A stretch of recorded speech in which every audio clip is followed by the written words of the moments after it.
There are names that history records with shame. The name of Oskar Dirlewanger is one of them. Dirlewanger was investigated at least 6 times by the SS authorities themselves. 6 times. On each occasion, there was sufficient evidence to destroy him. Testimonies from German officers, written reports, administrative records, and on each occasion, the process was interrupted from above. Würzburg, 1895, a medium-sized German city with its Baroque churches, its vineyards on the hills, its bourgeois families, and its orderly routines. On the 26th of September of that year, Oskar Anton Paul Dirlewanger was born into a family that offered no comfortable explanation for what would come next. His father, August Dirlewanger, was a lawyer and merchant. His mother, Pauline Dirlewanger, née Herlinger, was part of a family with Swabian roots. The paternal grandfather had worked as a surgeon and vaccinator in Stuttgart, the maternal one as a primary school teacher. It was an established middle-class family with access to education, with respectable ties with the type of family history that does not appear in forensic analyses on the formation of criminals. The family moved several times during Oskar's childhood, from Würzburg to Stuttgart in 1901, when August changed jobs, and then back to Esslingen am Neckar in 1906, where they settled in an apartment located at Kesselwasen 16. Oskar attended the Esslinger Gymnasium and later the Schelster Oberrealschule, where he completed his secondary studies. His grades were not brilliant, but not alarming either. In the Abitur exam of June 1913, he obtained the 11th place out of 29 students. History and German literature, outstanding. Geometry and English, barely passed. He measured 1.83 meters. Evangelical Christian by official record. He never married. On the 1st of October 1913, at 17 years old, he voluntarily enlisted in the army of the Kingdom of Württemberg as a machine gunner for the Grenadier Regiment König Karl, number 123, part of the 13th Royal Württemberg Corps. He declared that he wanted to study law. His high school certificate listed administrative lawyer as a career preference. 9 months later, the world changed. On the 2nd of August 1914, Dirlewanger's regiment was mobilized toward the Western Front as part of the 5th Army of Crown Prince Wilhelm. The baptism of fire came immediately. On the 22nd of August 1914, during the Battle of the Ardennes, he was wounded twice on the same day, a gunshot to the foot and a saber wound to the chest. The following day, shrapnel hit his head, 3 wounds in 48 hours. On the 28th of August, 6 days later, he received the Iron Cross Second Class. He spent almost 4 months in military hospitals before rejoining the front. On the 14th of April 1915, he was promoted to lieutenant and took charge of a platoon. On the 7th of September of the same year, a bullet went through his hand and a bayonet pierced his right leg. Back to the hospitals, this time in Trier and Esslingen, 5 months of recovery. On the 4th of October 1915, the Württemberg Bravery Medal in gold, one of the highest regional recognitions. In July 1916, the Iron Cross First Class. From December 1916, he served on the staff of the 7th Infantry Division. In 1917, at the front again, commanding the assault company of that same division, and then the 2nd Machine Gun Company of the Infantry Regiment number 123, a unit he led until October 1918. On the 30th of April 1918, he was hit in the left shoulder while his regiment operated in southern Russia during the German occupation of Ukraine. 6 wounds in total throughout the conflict, a physical disability officially evaluated at 40%. When the last shots of the conflict sounded in November 1918, Dirlewanger was Oberleutnant de Reserve. The battalion under his temporary command at that time was destined to be interned in Romania. He rejected that option. He gathered about 600 men and led them through Romania, Hungary, and Austria back to Germany. They departed on the 26th of November 1918 and arrived on the 28th of December. The historian French Maclean described his record in the Great War as an outstanding military record for a junior officer. All this could be the beginning of a different story. Many men with that type of trajectory returned home, resumed their studies, formed families, grew old. For most of the veterans of 1918, the war had been a devastating phase they wanted to leave behind. For Dirlewanger, that never happened. A police report from that time described him with a precision that would prove prophetic. Mentally unstable, violent fanatic and alcoholic, prone to eruptions of violence under the effects of substances. This is the real starting point, not the war itself, but what remained after it. The Germany of 1919 was a country that was disintegrating. The monarchy had fallen, the Kaiser had abdicated and fled to the Netherlands. The newly proclaimed Weimar Republic was attacked simultaneously from the left and the right. Strikes, uprisings, workers' councils that controlled entire cities, armed groups that responded to half a dozen different loyalties. In that context, the Freikorps were the formal response of the state. Paramilitary groups composed of unemployed veterans, officers without an army, youth without direction, and radical nationalists who fought where the regular forces did not reach or did not want to reach. Legally ambiguous, morally convenient, and militarily effective, the Freikorps became the preferred instrument to suppress the communist revolts that threatened the young republic. Dirlewanger joined several of them: Epp, Haas, Sprüsser, and Holz. The fighting spread throughout Germany: Backnang, Kornwestheim, Untertürkheim, Aalen, Schorndorf, Heidenheim, the Ruhr, Dortmund, Essen, also Thuringia and Saxony, and then Upper Silesia, where Polish insurgents claimed territories that the Treaty of Versailles had left in dispute. In all these actions, the groups that Dirlewanger led were characterized by the same tendency that had accompanied him at the front: violence that exceeded the military objective. Detainees who appeared beaten in interrogations, reprisals that reached people without any link to the combatants. The historian Peter Longerich documented that any troop he led was characterized by excessive violence. The best-known episode of this period occurred at Easter 1921 in Sangerhausen, a city in Saxony-Anhalt that had been taken by communist militias led by Max Holz. Dirlewanger commanded an armored train that advanced toward the city. The first attack attempt failed, his forces were cut off, and only after receiving government reinforcements during the night did the communists retreat. During the combat, on the 21st of April, a bullet grazed his head. The result of the skirmish was 1 dead and 29 wounded in his ranks, and 20 dead and 70 wounded among Holz's men. What followed the combat mattered as much as the combat itself. Dirlewanger ordered a violent repression that resulted in hundreds of arrests. Many of the detainees were subjected to torture. Some had no link to communist activities. They were not prisoners of war. They were not combatants. They were people who were in the wrong place. In parallel to this life of political violence, Dirlewanger attempted to build a second identity. He enrolled in the Mannheim Higher Commercial School in 1919, although he was expelled for anti-Semitism. Then he moved to the Goethe University Frankfurt, where in 1922 he obtained a doctorate in political science, Doctor Rerum Politicarum. His doctoral thesis was a critical analysis of the planned economy titled Critique of the Idea of a Planned Management of the Economy. He anticipated in his arguments some of the elements that would later define the economic policy of Nazism. This detail matters. He was not a man without intellectual training or without access to the normal circuits of civil society. He had a university degree in a rigorous discipline.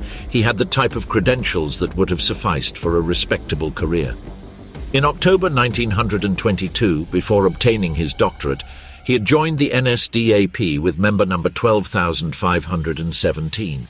But in November 1923, he attempted to drive armored vehicles of the Stuttgart police toward Munich to participate in Hitler's failed beer hall putsch. The attempt failed, and Dirlewanger allowed his party membership to lapse. He rejoined the NSDAP in 1926 with a new member number, 13,556. But he distanced himself again when he accepted work as executive director of a textile factory owned by a Jewish family in Erfurt, a position he held between 1928 and 1932. During that period, he donated money to the SA, possibly by embezzling company funds. He joined the party for the third time on the 1st of March 1932 with member number 1,098,716 and formalized his entry into the SA on the 1st of April of that same year.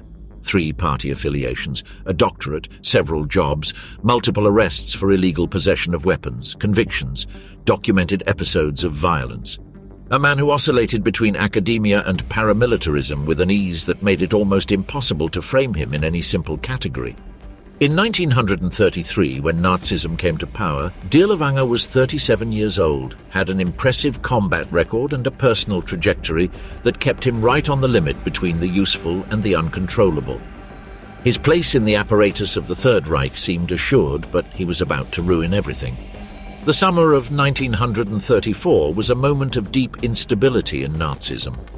On the 1st of July of that year, Adolf Hitler executed the purge known as the Night of the Long Knives, the elimination of Ernst Röhm, head of the SA, along with dozens of figures that the regime considered contrary to its interests. The message was forceful. No one was above the will of the regime. Oskar Dirlewanger had then been for some months the assistant director of the employment office in Heilbronn, a strategic position for the local Nazi administration. He was a member of the organization, a decorated veteran of the First World War, and projected the image of an official integrated into the system. However, on the night of the 14th to the 15th of July 1934, just 2 weeks after the purge, Dirlewanger was placed under arrest. The events of that night reflected his criminal profile. He was driving the official vehicle of the employment agency under the effects of alcohol, caused an accident with serious injuries and fled the scene. The subsequent police investigation revealed even more serious crimes. That same night, he had committed acts of sexual aggression against a minor under 14 years old, belonging to the regime's female youth organization. The inquiries showed that it was not an isolated event, and that he habitually used state resources to commit these aggressions against minors. The internal scandal was immediate. In August 1934, the regional leadership of the SA demanded his immediate expulsion, pointing out that these serious crimes against minors were intolerable and damaged the discipline of the organization. At the end of that month, he was expelled from the SA, and at the beginning of 1935, the party removed him permanently after a disciplinary trial where it was declared that these criminal conducts were incompatible with the organization. His badges, privileges, and the title of doctor obtained in Frankfurt were withdrawn.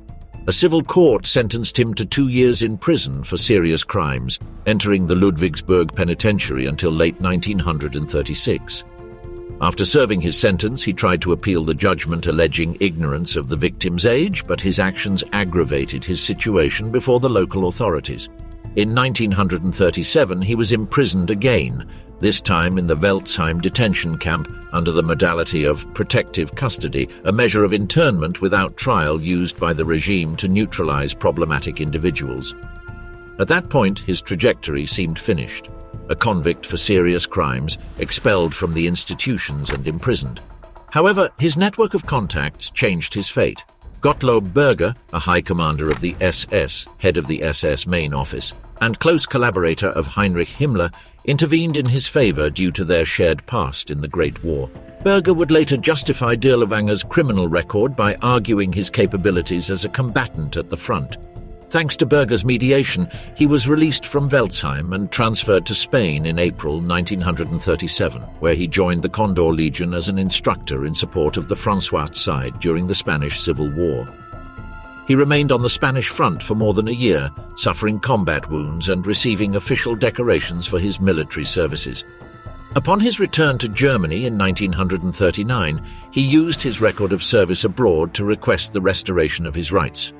In May 1940, the criminal justice system formally annulled his records from 1934, restoring his military reserve rank, his academic degree, and his readmission into the structure of the regime. None of this happened by administrative oversight. It was a deliberate rehabilitation, coordinated by people who knew exactly what his record was and who had decided for their own reasons that that record was acceptable. On the 4th of July 1939, Dirlewanger wrote directly to Himmler, requesting to be accepted into the Waffen-SS. He offered him his absolute loyalty, his combat experience, his credentials. Himmler accepted. The story that would follow was not an accident or an exception, it was a choice. The spring of 1940 presented the Third Reich with a practical problem. The advance toward the east, which was already anticipated and which would become Operation Barbarossa the following year, required securing vast rear areas. Occupied territories in Poland where armed resistance did not cease, forests where groups operated that attacked supply columns, cut communication lines and disappeared before regular troops could respond. Conventional units were not ideal for that type of warfare. They required structure, chain of command, rules of combat. The problem was not their military capacity. It was that they still had limits. The solution that was designed in the high spheres of the SS was as pragmatic as it was revealing of the nature of the regime. On the 23rd of March 1940, SS Gruppenführer Karl Wolff, Himmler's adjutant, called an advisor to the Ministry of Justice by telephone to transmit a singular directive. The Führer wished to grant a selective amnesty to certain convicted poachers to send them to the combat front. The following day, Himmler formalized the order in writing. The logic was simple and, within the Nazi ideological framework, perfectly coherent. Poachers represented in Himmler's romantic imagination the indomitable Aryan German, solitary, self-sufficient, familiar with the forest, skilled with weapons, resistant to the norms of society. Their criminality was not an obstacle. It was interpreted as evidence of an ungovernable nature that could be channeled toward ideological ends.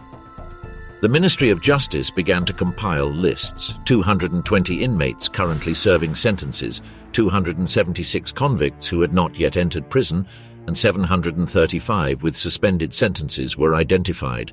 Himmler's official letter of the 30th of March specified the criteria. Only poachers who had used firearms would be considered. Those who used traps or snares were excluded, and the selection should focus on men of Bavarian or Austrian origin. On the 4th of April, officials from the Reichssicherheitshauptamt, the Reich Security Main Office, and the Ministry of Justice met to define the details. There would be no age limit. No suspended sentences would be accepted. Specific violent repeat offenders would be sought, especially those who had assaulted forest rangers. On the 10th of April, the guidelines were sent to the judicial authorities of the Reich. In June 1940, the first 84 selected poachers were transferred to the Sachsenhausen concentration camp, located north of Berlin. There they began their military instruction under the name of Wilddiebkommando Oranienburg, the poacher command of Oranienburg. Sachsenhausen was not a conventional training center. Founded in 1936 under the command of the notorious Karl Koch, it was characterized by its systematic cruelty. More than 100,000 people would be murdered there during the war. Among its prisoners would figure at different times the former Austrian Chancellor Kurt Schuschnigg and Stalin's son, Yakov Djugashvili. In that environment, the unit was born. On the 20th of May 1940, the same day the German court annulled Dirlewanger's conviction, everything fit together. When the Sonderkommando was officially established in July 1940 with Dirlewanger at the head, the synchrony was not a coincidence. Berger and Himmler had designed the whole so that a man and a unit would find the same space at the same time. Dirlewanger received command of the unit in June 1940. It was, in his words in the letter to Himmler of the previous year, the type of function for which he had been preparing for decades. The unit had an identifying shield, 2 stylized hand grenades with crossed rifles, approved by Himmler for the uniform. Initially, it was small, little more than 80 men, but it had a clear function: to operate in areas where others would not, without formal restrictions and with minimal supervision. It did not need rules because it was not designed to have them. In November 1940, the Sonderkommando Dirlewanger was sent to occupied Poland and stationed in the General Government region in the Lublin area.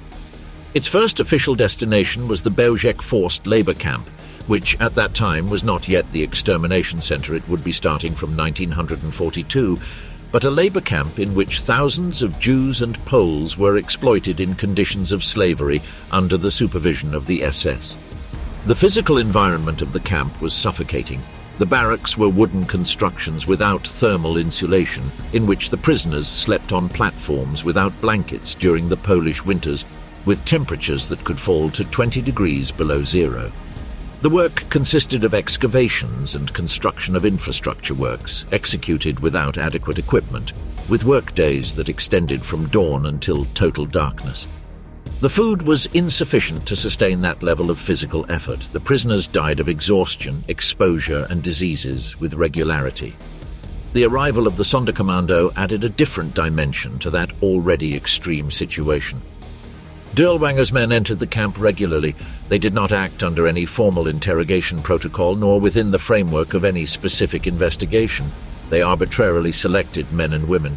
They took them to secluded areas. Young women were stripped and whipped. There were strychnine injections administered as entertainment while the men watched the convulsions and agony of the victims. The lootings were systematic. Clothing, food, objects of value that the prisoners had managed to keep or that had been confiscated at the time of arrival at the camp. The actions were not limited to the interior of the camp. The men of the brigade also operated in the surrounding villages and ghettos. In the Lublin ghetto, one of the largest in occupied Poland with tens of thousands of residents concentrated in conditions of extreme overcrowding, they entered, extorted the Jewish residents, demanded money, jewelry, or forced services in exchange for promises of protection or non-denunciation. There was no operational pretext. It was direct extraction of value through the threat of immediate violence. Rumors about even more extreme practices circulated among witnesses of the time. Accounts collected by the Polish Post-War Investigation Commission and by Jewish documentation agencies described procedures that exceeded even the frameworks of habitual systematic violence. Women subjected to fatal experiments, bodies used in ways that had no clear operational or ideological justification, only the exercise of absolute power over bodies considered expendable. The lootings were so organized that some witnesses described convoys of stolen objects that regularly left the area of operations toward unknown destinations within Germany. The denunciations reached high-ranking SS officers in the region almost from the beginning. They did not come from external organizations or from the international press. They came from the interior of the German system itself, from officers who found that the brigade's actions compromised general discipline or interfered with their own operations. Georg Konrad Morgan, an SS judge responsible for investigating crimes within the organization itself, opened a formal process against Dirlewanger. He was a meticulous jurist who had developed a career within the Nazi system without ideological opposition to the regime, but with a genuine belief in the importance of internal norms. For Morgan, the brigade represented a structural problem that compromised the functional legitimacy of the system. In the framework of the Nuremberg trials, Morgan would declare that Dirlewanger and his men are a nuisance. They loot, they pillage, they murder, they kidnap, and all this in the towns and villages near the camp, which generates that the activity of the partisans in that area is much greater. The charges that Morgan tried to consolidate were concrete and were backed by documentation, corruption, torture, murder without military justification, rape, including what the Reich's racial laws termed race defilement for relations with Jewish women, a charge that within the Nazi system was prosecutable regardless of whether the act had been violent or not. The evidentiary material was consistent, the testimonies of witnesses multiple, the pattern of behavior incontestable. The case was closed. Superior orders interrupted the process before it reached any practical conclusion. Morgan's report was archived. Dirlewanger continued in his post. There was no formal sanction of any kind.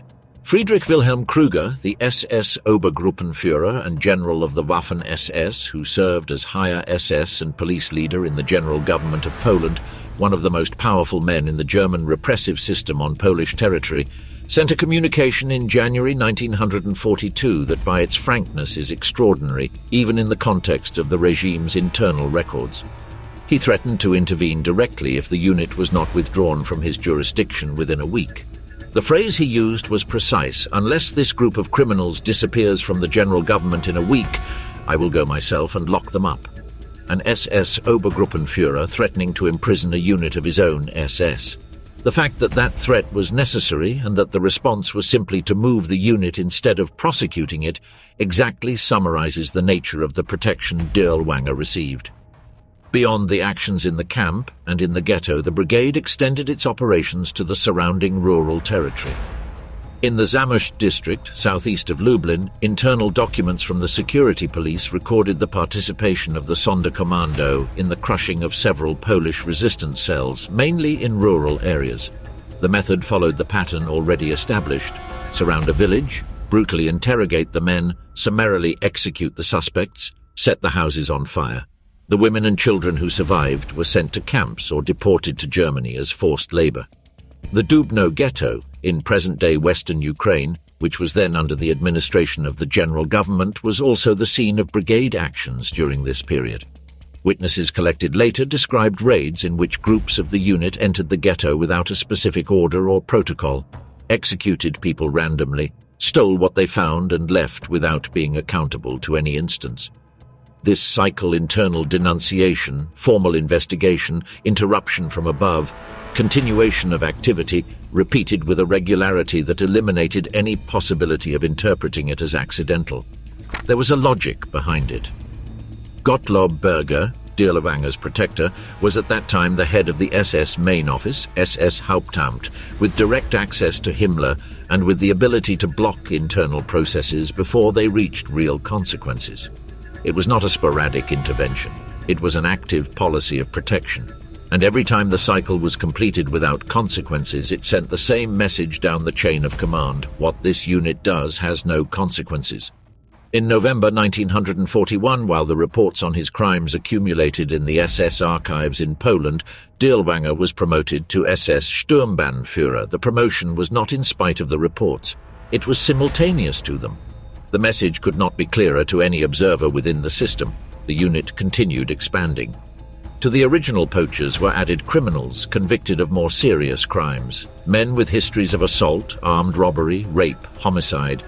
The high commands of the SS had issued an explicit authorization for this type of recruitment, arguing that for the tasks expected of the unit, men with initiative and without scruples in the use of extreme violence were necessary. They also began to incorporate, in this period, individuals from disciplinary units of the Wehrmacht and the Waffen-SS, men who had been expelled from their original units for serious infractions, who had committed crimes even within the permissive disciplinary framework of the Nazi army, and who faced summary execution or labor camps. The Sonderkommando was, for them, a third option. An opportunity to continue wearing a uniform in exchange for participating in operations that no conventional unit would execute.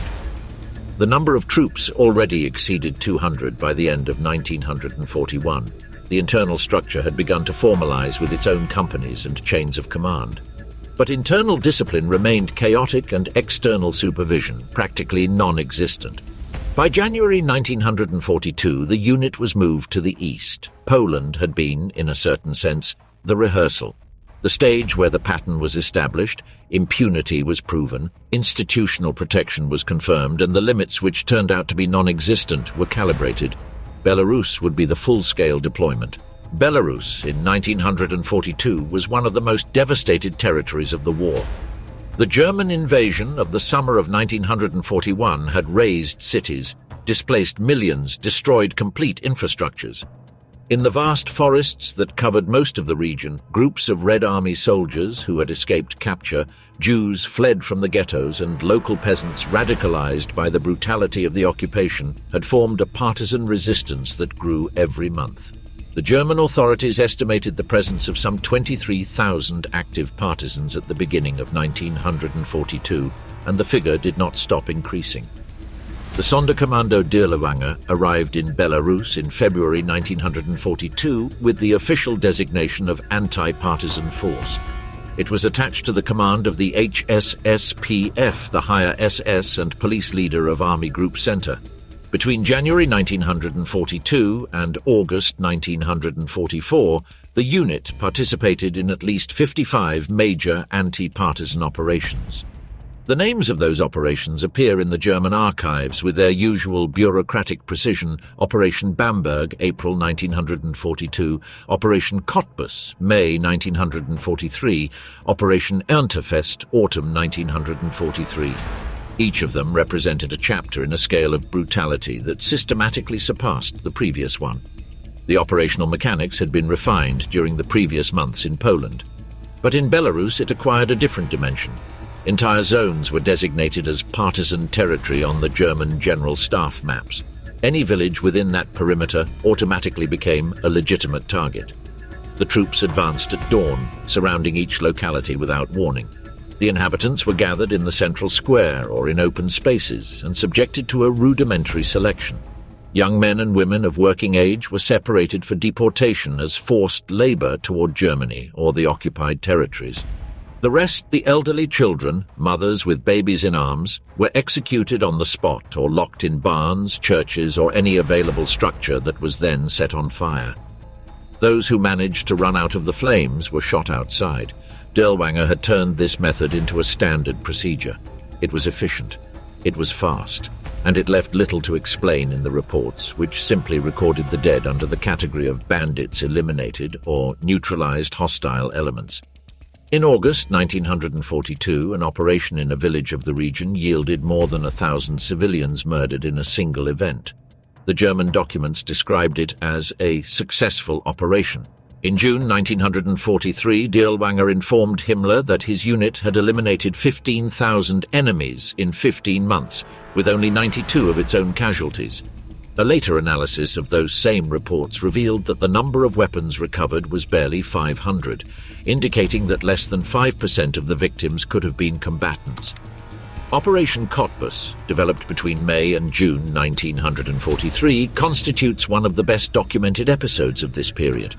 More than 20,000 deaths were reported during its development. In mass graves found in the region, there were mainly women, the elderly, and children. The Sonderkommando developed specific techniques that distinguished it even in the context of generalized brutality of the Eastern Front. One of the most documented was the use of captured civilians to clear minefields. Groups of between 20 and 50 people were formed. They were made to walk in a line over suspicious terrain. The explosions opened the way for the troops. A detailed documented operation describes how this technique caused the death of approximately 3,000 people in 3 days. An internal SS report dated 1943 describes what happened in the village of Borki. After executing the adults, the children were gathered in the schoolyard. Instead of ammunition, the members of the Sonderkommando murdered them by hitting them with rifle butts and crushing their skulls against the walls. When some soldiers showed reluctance, Dirlewanger intervened personally. These actions were not being hidden. They were being documented with bureaucratic precision. Numbers of dead, localities, dates, everything recorded as part of a routine administrative procedure. The German General Commissar of Minsk sent at the end of 1943 a letter to the High Command of the SS in which he denounced that the methods of the Sonderkommando were strategically counterproductive. They were radicalizing the local population and pushing it into the arms of the partisans. The most revealing phrase of the document said, "When women and children are massacred en masse or burned alive, not even the appearance of humane conduct of war remains." That a high Nazi official considered it necessary to write that phrase evidences how far the unit had gone. The response was to grant Dirlewanger, in 1943, the German Cross in Gold, the second highest decoration of the Reich, approved personally by Himmler for his exceptional achievements. Historical estimates based on German and Soviet records calculate that during the Belarusian period, the brigade was responsible for around 120,000 deaths and the destruction of 200 villages. Later studies on the total impact of the war in Belarus indicate that more than 60% of the country's villages were partially or totally destroyed by 1945, and that the population suffered the greatest proportional losses of the entire Soviet Union, more than 2,200,000 dead out of a pre-war population of 10 million. The brigade was not the only one responsible for that catastrophe, but its participation was central, systematic, and documented. When the Red Army launched Operation Bagration in June 1944, the largest Soviet offensive of the war, and liberated Belarus in a few weeks, the Sonderkommando withdrew toward the west. It left behind a devastated territory and a trail of mass graves that historians would continue identifying decades later. Its next destination would be a city of more than 1 million inhabitants. On the 1st of August 1944, the Armia Krajowa, the Polish Home Army of Resistance, initiated the Warsaw Uprising. With about 20,000 combatants armed in a heterogeneous way, the Polish resistance sought to liberate the capital before the arrival of the Red Army, which at that moment was advancing toward the eastern outskirts of the city. The objective was political as much as military, to affirm Polish sovereignty against the imminent Soviet influence. In a few hours, the insurgents took wide areas of the city, established barricades and defensive positions. The German garrison was surprised. Hitler's response was immediate. The city must disappear completely from the surface of the earth, was the transmitted order. The systematic massacre of the civilian population was ordered as exemplary punishment. The forces mobilized to execute that sentence included several specialized units. Among them, the Sonderkommando Dirlewanger, which by that time had grown to constitute the SS Sturmbrigade Dirlewanger.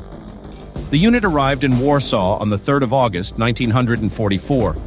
Its initial force was approximately 2,000 troops, an even more heterogeneous composition than in Belarus. The original German criminals, Ukrainian auxiliaries, new recruits drawn directly from concentration camps, including political prisoners and people considered expendable by the regime. To them was added the Kaminsky Brigade, also known as Rona, a unit of Russian collaborationists with an equally sinister reputation. The district assigned as the initial area of operations was Wola, the western sector of the city. Wola was a densely populated working-class neighborhood. It did not constitute a significant insurgent bastion. This designation was revealing. The mission was not to fight the insurgents. It was to punish the city. The sequence of the Wola events is documented in multiple sources. Testimonies of survivors collected by the Polish Central Commission for the Investigation of War Crimes, German reports of the time and diaries of military personnel from other units who witnessed what happened. On the 4th of August, advancing down Gorchevska Street, the Sonderkommando initiated a systematic sweep of residential buildings. Specific combatants were not sought. Any civilian was considered a target. The 5th of August became the deadliest day. The Wolski Hospital, one of the main medical centers in the district, was systematically emptied. More than 350 patients, doctors, and nurses were taken to the back gardens and methodically executed. When a German doctor attached to the hospital tried to intervene, pointing out that many patients were apolitical or even of German ethnicity, a brigade officer replied to him, "We have orders to kill everyone. It is nothing personal." Religious institutions received the same treatment. In the Church of St. Warzyniec, the priests were massacred in front of the altar while celebrating Mass. In an orphanage on Wolska Street, more than 300 children and their caregivers were executed. The testimonies collected by the Polish Commission indicate that Dirlewanger himself was present in this action, ordering ammunition to be saved through the use of bayonets and rifle butts against the miners. Wolska Street 41 became a symbol of what happened that week. An apartment building where hundreds of women and children had sought refuge was doused with gasoline and set on fire. Snipers stationed in strategic positions shot those who tried to escape through windows or balconies. Resistance fighter Wanda Trachewska, an eyewitness to the events, declared before the Polish Commission, "We heard screams, then shots, then silence, and again screams all day. There were children burned in their cribs, a mother with her baby shot at her doorstep. It was not war. It was a massive execution. In 72 hours between the 5th and the 7th of August, in the Wola district alone, it is estimated that between 30,000 and 40,000 civilians died. This temporal density makes the Wola massacre one of the most intense episodes of mass murder of the entire Second World War. A German tank commander assigned to the northern sector of Warsaw noted in his diary, "I have fought in Poland, France, and Russia. I have seen die and I have killed. But what happens in Wola is not war. It is something for which we do not even have an adequate name in German." The ferocity also generated internal concern within the Nazi apparatus itself, although for pragmatic reasons. General Heinz Guderian, head of the General Staff of the German Army, protested personally before Hitler demanding the withdrawal of the Dirlewanger Brigade and the Kaminsky Brigade from the sector. Hermageline, Himmler's personal representative to the Führer, confirmed the facts. "It is true, my Führer, those men are truly wretches." SS Obergruppenführer Erich von Dimbach-Zelewski himself, the German commander responsible for suppressing the uprising, considered that the unit's actions had crossed unacceptable limits even within the operational context. When the last pockets of Polish resistance surrendered on the 2nd of October 1944, Warsaw lay in ruins. More than 200,000 civilians had died, most in systematic massacres. Special demolition teams completed what fire and explosives had begun. 85% of the urban structures were reduced to rubble. Warsaw became the most devastated European capital of the war, and once again, the response of the system was the same as on all previous occasions. On the 30th of September 1944, in the midst of the operation, Oskar Dirlewanger received the Knight's Cross of the Iron Cross with the official justification of his exceptional determination in crushing the uprising. Promoted to the rank of SS Oberführer, the highest rank he would reach in his career. On the 16th of October 1944, Hans Frank, the head of the general government in occupied Poland, offered a dinner in his honor at Wawel Castle in Krakow, where he expressed his gratitude and recognition for the exemplary operations carried out by his group in the course of the fighting in Warsaw, the city in ruins. 200,000 dead, a dinner with words of gratitude, that was all. To understand the nature of the Dirlewanger Brigade, it is not enough to describe what it did outward. It is equally revealing what happened inside. The internal structure of the unit was not that of any conventional military force. There was no stable chain of command with clear protocols, nor a disciplinary system that applied uniform norms. What existed was something different, an absolute personal authority exercised by Dirlewanger over a group of men who he himself knew could become a threat if allowed to act without direction, and whose loyalty was maintained through a combination of terror, complicity, and immediate reward. Discipline was applied in an arbitrary and brutal way. The punishments for disobedience could be fatal and were executed with the same indifference as the actions against civilians. One particular punishment that several testimonies mention, and that the members of the unit themselves remembered during interrogations and post-war processes, was confinement in extremely small spaces for days, a variant of punitive isolation that the men informally called Dirlewanger's coffin, a wooden box narrow enough to prevent any movement in which the condemned person remained for periods that could extend several days, without adequate food or water, as a method to impose obedience without executing the man whose operational utility remained necessary. Direct beatings by Dirlewanger were frequent. Several testimonies, including that of Karl Heines, a member of the unit whose statements were collected in later studies, describe a commander who did not exclusively delegate punishment, but on occasions applied it personally and with evident satisfaction. Heines himself, who was not exactly an impartial observer or a man of conventional moral principles given his record of entering the unit as a convict, described episodes in which internal violence was disturbing even to him. Public executions for desertion were frequent and carefully orchestrated to maximize their intimidating impact. In Slovakia, in November 1944, 20 soldiers, including Ukrainians and former political prisoners, were shot before the entire unit for the crime of desertion. The procedure was deliberately humiliating. They were forced to kneel semi-naked, illuminated by truck headlights in the darkness of night, while Dirlewanger's own driver executed the shots to the back of the neck one by one. The message was not only the elimination of the deserter, it was the public demonstration that no one within the unit was beyond the reach of that authority. At the same time, and in what constitutes perhaps the most revealing characteristic of the brigade's internal culture, external excesses were not only tolerated but encouraged and rewarded. The result was a radically inverted culture, maximum brutality outward with the implicit promise of impunity, maximum submission inward with the constant threat of death. This combination produced documented effects that are important for understanding the internal dynamic of the unit. Some members, convicted criminals who had joined the brigade precisely because of their familiarity with violence, requested transfers to other units during the campaigns in Belarus.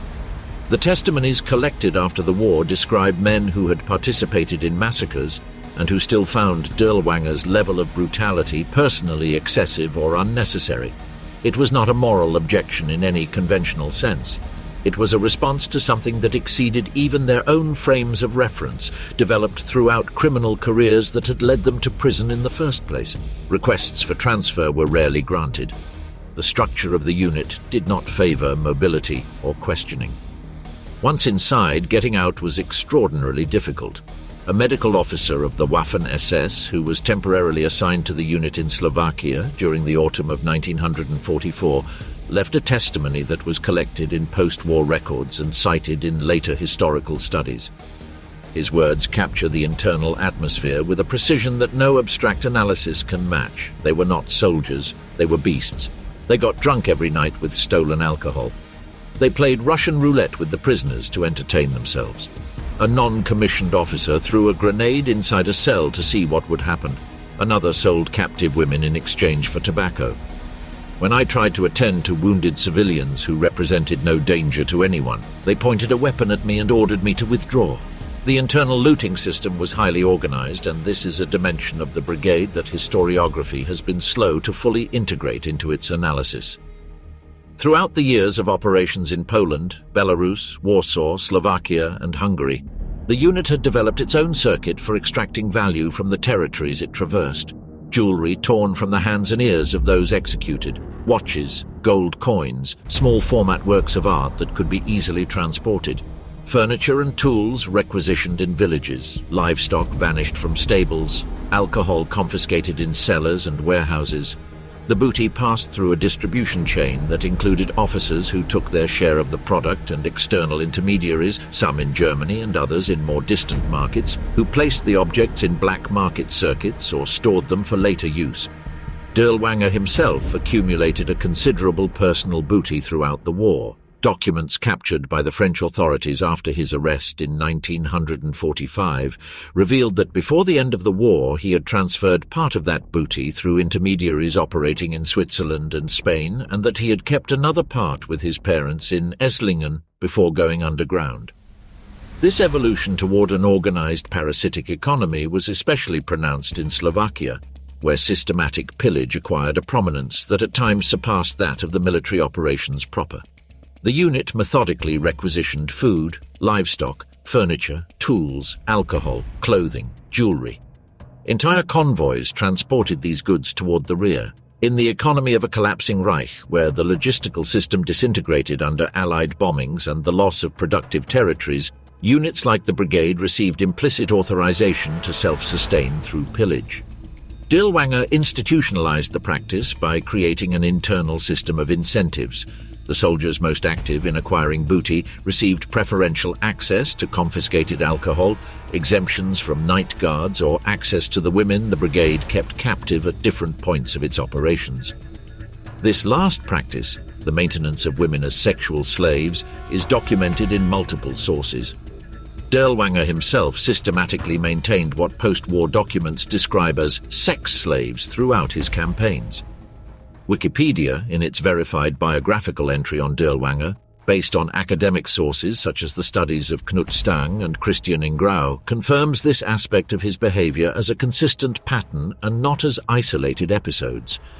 Internal corruption reached levels that in Hungary, during the last months of the war, threatened the basic functionality of the unit. Officers sold prisoners as slave labor to collaborationist landowners in the region. Medical supplies destined for wounded soldiers were diverted and commercialized. Morphine that should have been used in aid stations appeared in the hands of black market sellers. Alcohol accumulated in command posts, while front positions lacked adequate ammunition. The external protection that made all this possible had a name and a position. Gottlob Berger, by that time SS Obergruppenführer and General of the Waffen-SS, head of the SS main office, and one of the men closest to Himmler in the Nazi power structure, was informed of the brigade's situation continuously throughout the years. Local commanders who tried to subject the unit to ordinary discipline found their interventions blocked. Internal investigations that had accumulated enough evidence to justify severe consequences were archived before reaching any conclusion. Berger's declaration at Nuremberg was extraordinary in its frankness, and precisely for that reason it is historically valuable. He admitted that Dirlewanger was not exactly a good boy, that his only great defect was that he did not know when to stop drinking, and that he had still considered it necessary to support him because his value as a combatant justified the troubles he caused. This rationalization is important. It was not evasion or denial. It was a genuine defense of a decision that Berger continued to consider correct, even under the scrutiny of an international tribunal. That certain men are useful precisely for their brutality, and that utility justifies protecting them from the ordinary consequences of their acts. No one else offered to do what they did, was the essence of his argument. Soviet propaganda was one of the first to capitalize on the existence and actions of the brigade. Radio Moscow regularly broadcast testimonies from Belarusian peasants and accounts from Red Army soldiers who had found mass graves marked by the brigade's operational patterns. Leaflets dropped from airplanes over occupied zones denounced Dirlewanger's crimes by name with details that did not need to be exaggerated. The Soviets quickly understood that that type of horror did not need to be invented or amplified. It was enough to name it. In Poland, the term Dirlewangersy entered the popular vocabulary during the war as a synonym for demons, for beings without human form who appeared from nowhere, destroyed and disappeared. It was the representation of irrational fear. It was also, in a certain sense, the psychological response of a population trying to make sense of something that escaped the usual categories of war violence. Another poorly documented but equally revealing aspect was the role of disciplinary transfers as a mechanism of relationship between the brigade and the rest of the German army. The mere name of the unit circulated in Wehrmacht and Waffen-SS battalions as a threat to maintain obedience. Phrases equivalent to, "If you don't obey, I'll send you with Dirlewanger."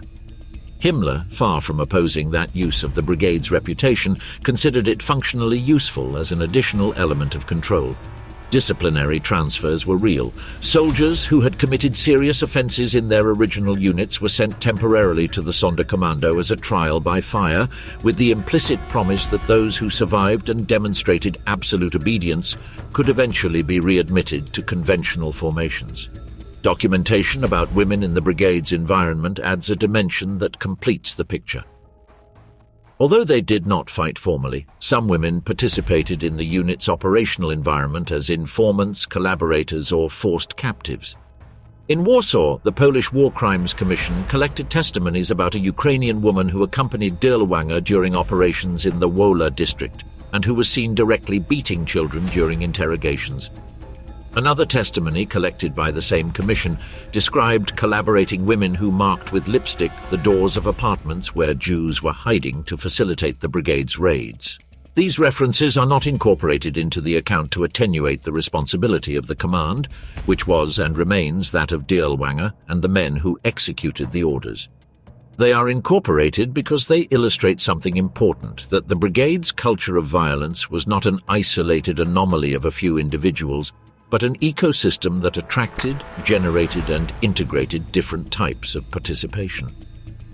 The historian Timothy Snyder, in his work Bloodlands, described Dirlewanger's behavior as more extreme even than that of the infamous Kamiński Brigade, which operated alongside the Dirlewanger Brigade in Warsaw, and whose commander, Bronisław Kamiński, was executed by the SS themselves in August 1944, supposedly for his excesses during the uprising. The comparison is significant. Kamiński was executed. Dirlewanger received the Knight's Cross. This difference in treatment is not explained by a difference in the scale of the crimes. It is explained by the perception of utility. Kamiński had ceased to be useful. Dirlewanger still was. And that, in the logic of the Third Reich, was everything. On the 27th of August, 1944, Slovak partisans ambushed a train in Turciansky Svety Martin and murdered 22 German soldiers. The incident precipitated the Slovak national uprising, an insurrection of a national character that had the support of sectors of the regular Slovak army and that managed to control wide mountainous areas in the center of the country. President Joseph Tiso, leader of the collaborationist Slovak state, requested urgent help from the Reich. On the 1st of September, Gottlob Berger was named Commander-in-Chief for military operations to suppress the uprising. The Dirlewanger Brigade, heavily hit in Warsaw but still operational, was sent to Slovakia on the 16th of October 1944, with about 4,000 men organized into 2 regiments and artillery support. At the time of its arrival, an air attack by the Slovak Air Force bombed a train station in Diviaki, causing casualties among its ranks. Despite the blow, the brigade was immediately launched into combat in the region of Banska Bystrica, the capital of the rebel movement. On the 27th of October, after several failed attacks against positions on Mount Ostro, they took the towns of Nereznica and Bielipok after intense combat. But the internal situation of the unit was increasingly chaotic. A report from the German security service of that period explicitly pointed out that Dirlewanger's men behaved worse than the partisans. They looted warehouses, robbed peasants, mistreated civilians without motive. General Johannes Friesner, upon inspecting the position in December, found Dirlewanger in his command post with a monkey on his shoulder, unable to provide information on the situation at the front. That same night, the SS commander abandoned his post without notice. The town of Brezno in the Slovak Ore Mountains illustrates the methodology of this period. After skirmishes with partisans in the nearby forests, the brigade entered the village, gathered more than 400 inhabitants in the central square and locked them in a barn that they subsequently set on fire. Machine guns stationed outside shot down those who tried to escape. A new and revealing element of this phase was the growing emphasis on systematic pillage. The unit methodically requisitioned food, livestock, furniture, tools, alcohol, clothing, jewelry. Entire convoys transported these goods toward the rear. This change responded to the pragmatic reality of the Reich in its terminal phase. The German logistical system was collapsing under Allied bombings and the loss of productive territories. Units like the brigade received implicit authorization to self-sustain through pillage. Dirlewanger institutionalized the practice by creating an internal system of incentives that rewarded the soldiers most active in looting. By the end of November, the Slovak uprising had been mostly suppressed. The surviving partisans retreated to inaccessible mountainous areas where they maintained a limited resistance until the arrival of the Red Army in the spring of 1945. On the 30th of October, 1944, President Tiso personally decorated in Banska Bystrica the German soldiers who had participated in the repression. Dirlewanger was among those rewarded. The brigade received new orders to deploy in Hungary, where the military situation was deteriorating rapidly. The Hungarian scenario was radically different from all previous ones. It was not an anti-partisan operation in rural environments, nor an urban repression. It was a conventional front where the Red Army was advancing methodically toward Budapest, and this context brutally exposed the military deficiencies of the unit. Its members, adapted to violence against defenseless populations, lacked the training and discipline necessary to face regular Soviet troops. The first encounters resulted in crushing defeats, with disproportionate losses. Desertion became an epidemic. Many members abandoned positions during the night, taking weapons and supplies, seeking areas controlled by the Western Allies where they expected more lenient treatment. A particularly revealing phenomenon was the appearance of what internal German reports called warlords, small groups of deserters who, still wearing SS uniforms, established control zones in rural Hungarian areas and demanded tributes from peasants in exchange for protection against other looters. A letter intercepted by German counterintelligence, written by a regular Wehrmacht officer stationed near Budapest, captured the state of the situation with brutal clarity. "I fear the Dirlewanger Brigade more than the Soviets themselves. Where they pass, they leave a trail of destruction that not even enemy bombings manage to equal. They have murdered more Hungarian civilians than Russian soldiers killed. They obey no one, not even their own officers." By December 1944, with Budapest practically besieged, the brigade was an organization in active decomposition. Endemic alcoholism, chronic indiscipline, and frequent internal clashes over the distribution of booty had reduced its military effectiveness to insignificant levels. Dirlewanger himself, aware that the war was lost, had begun preparations for his personal escape. February 1945 marked the last official metamorphosis of the Sonderkommando Dirlewanger. In an act that perfectly summarized the bureaucratic logic of a regime that issued grandiloquent titles while its territory shrank daily, the unit was formally elevated to the status of 36th Waffen Grenadier Division of the SS. The human composition of this formation in its last months was perhaps the most extreme example of Nazi structural perversion. Alongside the few original criminals who still survived, their former victims marched under the same flag: anti-fascist political prisoners, communists, Jews selected for useful skills, homosexuals, Jehovah's Witnesses, intellectuals, opponents of all types extracted directly from camps such as Auschwitz, Buchenwald, and Sachsenhausen. This forced fusion of victimizers and victims created situations of tragic irony. Jewish scientists forced to manufacture improvised explosives, German communists transmitting orders from SS officers, pacifists carrying ammunition for murderers. Dirlewanger's personal end came in the first days of that same month. During a skirmish near Brandenburg in the surroundings of Berlin, a Soviet bullet pierced his left lung. He was evacuated to a military hospital in the rear. It was his 12th war wound. Command was transferred temporarily to SS Brigade Führer Fritz Schmedes, a regular officer without prior experience with that particular formation. Without the intimidating presence of Dirlewanger, the fragile internal balance collapsed in days. The veteran non-commissioned officers, aware that they would be treated as war criminals upon capture, intensified their escape preparations. Forced recruits sought any opportunity to desert. Slavic auxiliaries tried to get rid of uniforms and identifying insignia. The 36th Division was fragmented and distributed in different sectors of the Eastern Front, mainly in the Brandenburg region.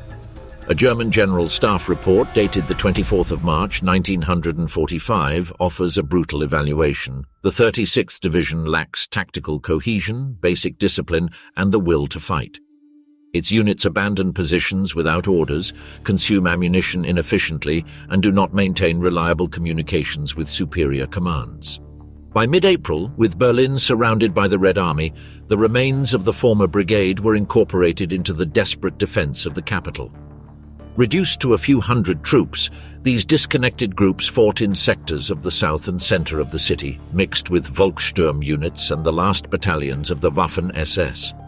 A particularly fanatical group established defensive positions in the ruins of the Ministry of Propaganda, where it resisted for several days under intense artillery fire. When Soviet forces stormed the building on the 1st of May 1945, they found, in addition to those killed in combat, numerous bodies with gunshot wounds to the head, a collective suicide in the face of imminent capture. On the 2nd of May 1945, with the definitive fall of Berlin, the official history of the brigade came to an end. Dirlewanger, meanwhile, had left the military hospital before the Soviet arrival and was moving through occupied Germany using false documentation. His false identity was Heinrich Anger, a supposed refugee from Silesia. He crossed areas controlled by the Americans. He reached his hometown, Esslingen am Neckar, where he collected his belongings. He had accumulated backup identities, contacts with escape networks, plans to reach the Swiss border, or perhaps the supposed Alpine redoubt that some high Nazi commands believed could sustain prolonged resistance. He did not get far. Altshausen, a small town in southern Germany in the Oberschwaben region in Baden-Württemberg. In June 1945, it was one more point in the chaos of the European post-war. Roads full of refugees, demobilized soldiers, former prisoners walking in all directions, French occupation authorities trying to impose some order on a territory that just weeks before had been at war. On the 1st of June 1945, Dirlewanger was detained in the surroundings of Altshausen by French troops. He wore civilian clothes. He carried documentation in the name of Heinrich Anger. He was initially registered as a common prisoner. The anonymity did not last long. A former Jewish prisoner from the Dachau concentration camp recognized him among a group of detainees and alerted the French authorities. Later interrogations, dental exams, the scars of 12 war wounds. The comparison with photographs in SS archives. Everything confirmed the prisoner's real identity. He was interned in an improvised detention center in Altshausen, a simple installation that was not designed for high-relevance figures in the Nazi regime.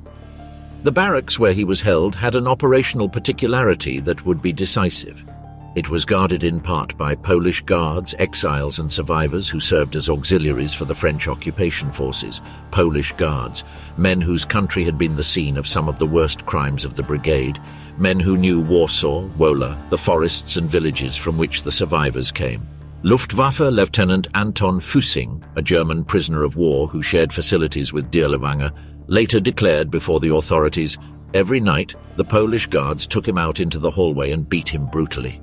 In the light of day I saw serious open wounds on his face, and his entire body was covered in bleeding welts. On the night of the 5th to the 6th of June 1945, the violence reached its final point.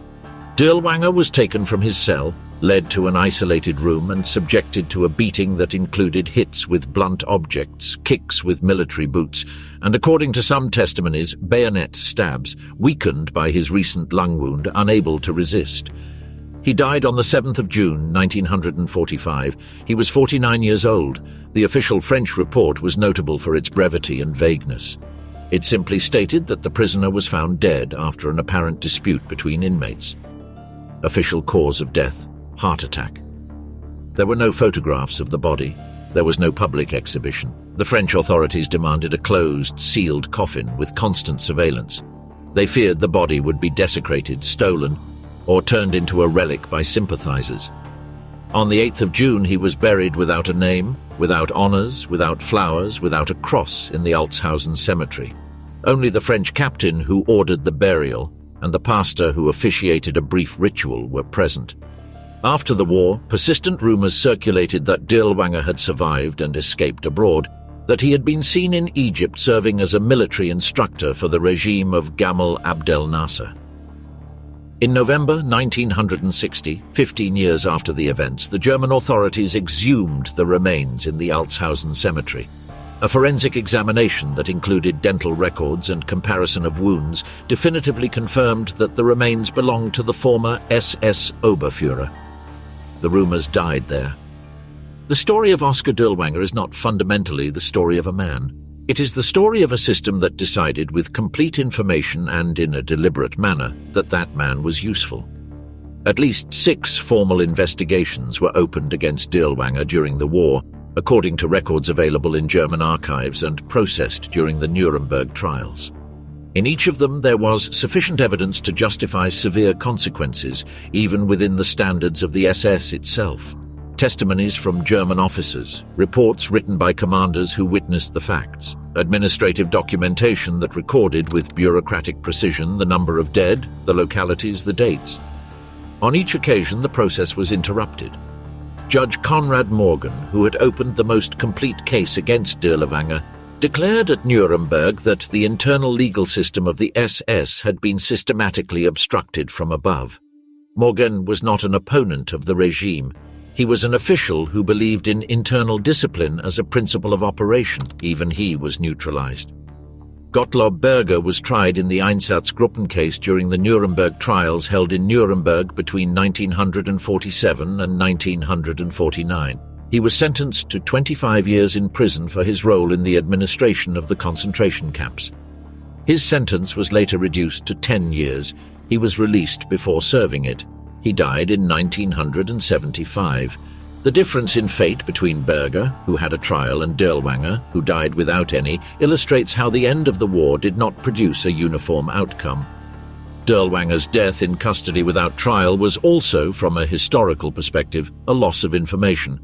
A formal trial would have produced detailed statements, confrontation of testimonies, documentation on the chain of command and the decisions taken throughout the 5 years of the brigade's existence. Without that process, part of that information could never be directly recorded. Historians worked with the available documents. Knut Stang, Dirlewanger's German biographer, produced the most exhaustive study based on German, Soviet and Polish archives. The works of Christian Ingrau on Nazi violence in the East and of Timothy Snyder in Bloodlands incorporated the analysis of the brigade within the broader context of the War of Annihilation in Eastern Europe. Snyder explicitly described Dirlewanger's behavior as more extreme than that of the Kaminsky Brigade, which was considered the second most brutal unit in the repression of the Warsaw Uprising. Estimates on the total number of direct victims of the brigade vary according to sources and the methodology used, but converge in ranges that are difficult to process. In Belarus alone, the most accepted figures are around 120,000 dead and 200 villages destroyed. In Warsaw, up to 30,000 dead directly attributable to the unit, most non-combatants. In Poland, in Slovakia, in Hungary, the estimates are more fragmented but together indicate tens of thousands additional. What remains clear in all the studies is the pattern. The brigade did not act outside institutional knowledge. It acted with documented support, with active protection, with formal recognitions at each key moment of its history. Its existence was not a failure of the system, it was a choice of the system. And that distinction is fundamental for understanding what exactly the Third Reich was. Not a state that eventually lost control of some of its most extreme elements, but a state that deliberately designed, financed, protected, and decorated those who were willing to execute what no one else would. The Dirlewanger Brigade was, in that sense, the clearest mirror of the regime that created it.